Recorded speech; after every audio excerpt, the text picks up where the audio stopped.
Welcome to the Jill on Money Show. It's Tuesday, December 2nd, and we are here listening to what's on your mind, hearing whatever is going on, and trying to help you find different ways to get where you want to go in your financial life. If you've got a question, just go to jillonmoney.com, click the Contact Us button, write us a note, and of course, if you'd like to join us live, check the box. Mark will do everything else.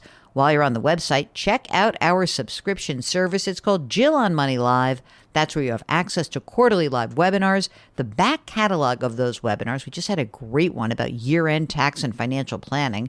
There's also bonus audio and video content. It's all for $45 for the next 12 months. Right now, let's talk to James from North Carolina. So I'm in my 50s. I'm 53. My wife is 47. We have a unique situation where we have a 4-year-old child that we want to start spending a little more time with and kind of cut back on work a little bit and maybe even make some job changes. And I just needed you maybe to evaluate that and see if it's possible that we could do that.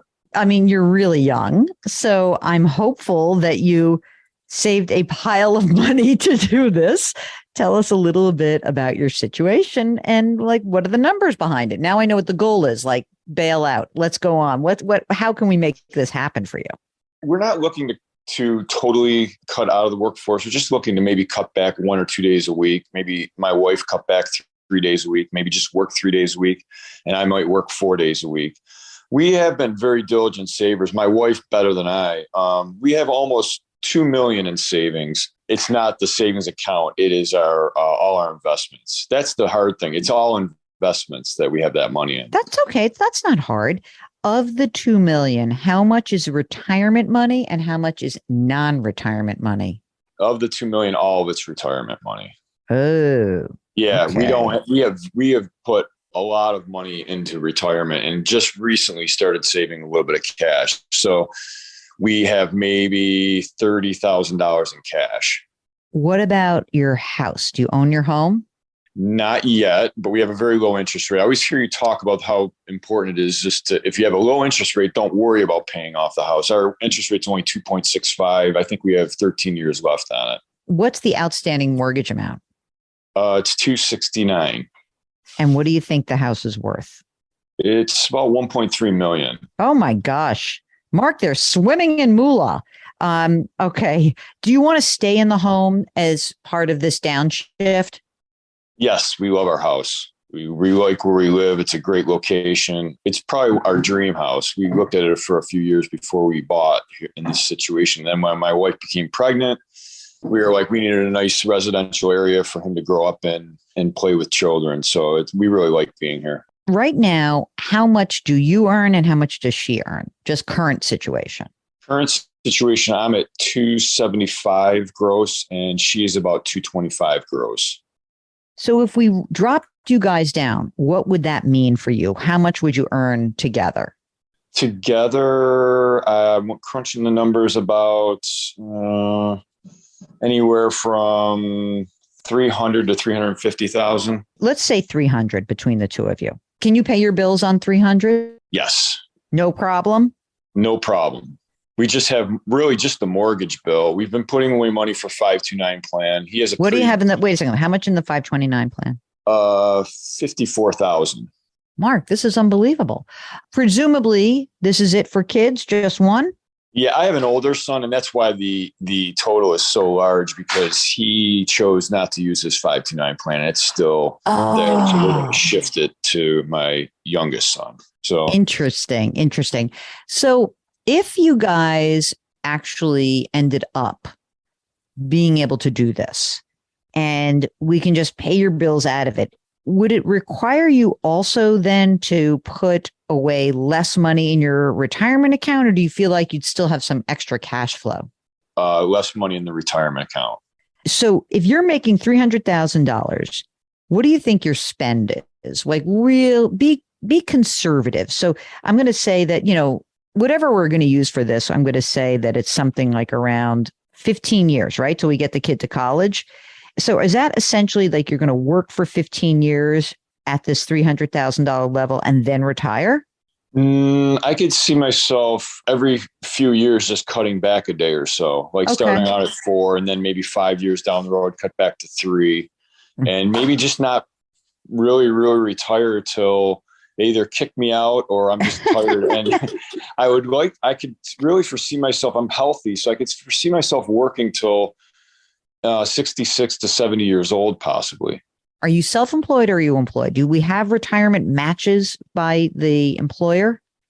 Yeah, so I'm self-employed, and I'm putting away like $7,000 or $8,000 a month in retirement. And my wife, she has a government job, so she will collect a pension after, I think, 16 more years, and she's putting away about 5 or 6,000 in retirement. Dude, And are you having like a self-funded pension plan as a self-employed person?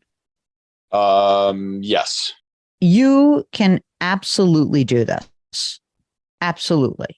I think what you're going to need to do, though, is cut back on that retirement pretty significantly. I kind of want you to, what do you think your real expenses are a year? Forgetting about what you save for retirement. It might be $7,000 to $8,000 a month, maybe. All right. So I want you to have at least 100 grand in cash. I think that's where we want you to be.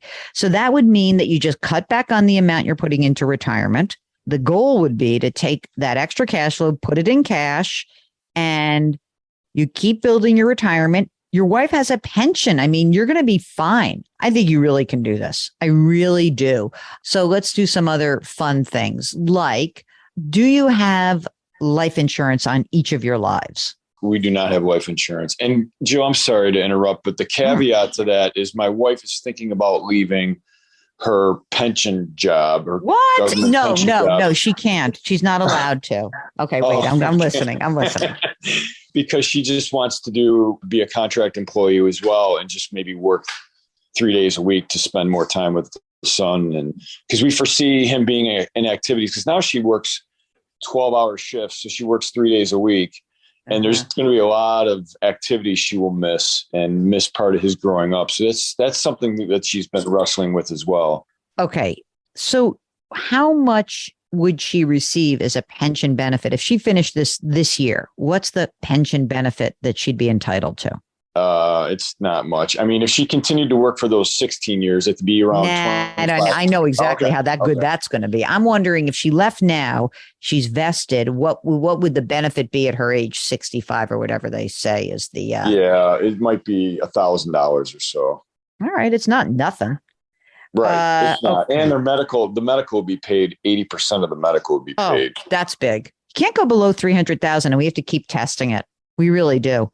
I would go down to your 4 days. So you're going to go 4 and she's going to go 3, right? That's the game plan? Correct. You can always crank it up again if it doesn't work. Yes, that's true. And that's a conservative estimate. I think there's more that we can do to bump up those numbers a little bit too. So I think it works. Can she buy life insurance through the government and make sure it's portable, meaning she can bring it with her if she leaves? You should check that out. Okay, I'll look into that. I don't know the answer to that question. I feel like they need a 10-year level term policy. It's not going to be cheap because you're 53, but you are in good shape. Or do you have an association? You might be able to get it through nurse association.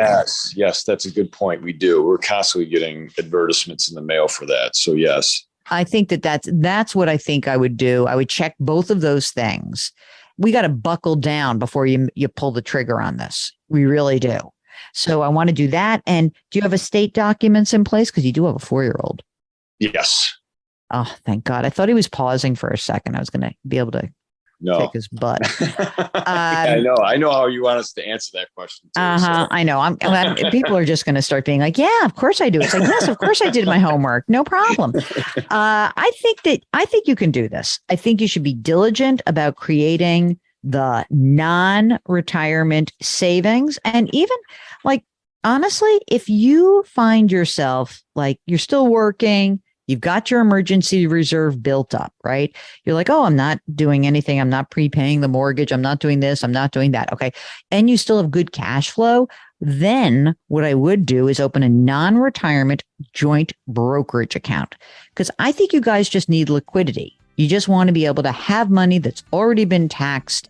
It would be so cool if, you have $100,000 that's safe and secure, and then you have another couple $100,000 that's in an investment account with not high risk, but just moderate risk, like a balanced account. If you have a question, if something's going on, you may think it's a little thing. Someone else might think it's a big thing. It doesn't matter. If it touches $1, we want to help you out. Go to JillOnMoney.com and click the Contact Us button. You can subscribe to us on the Odyssey app or wherever you get your podcasts. Don't forget to do something nice for someone else today. Change your work, change your wealth, change your life. Thanks for listening. We'll talk to you tomorrow.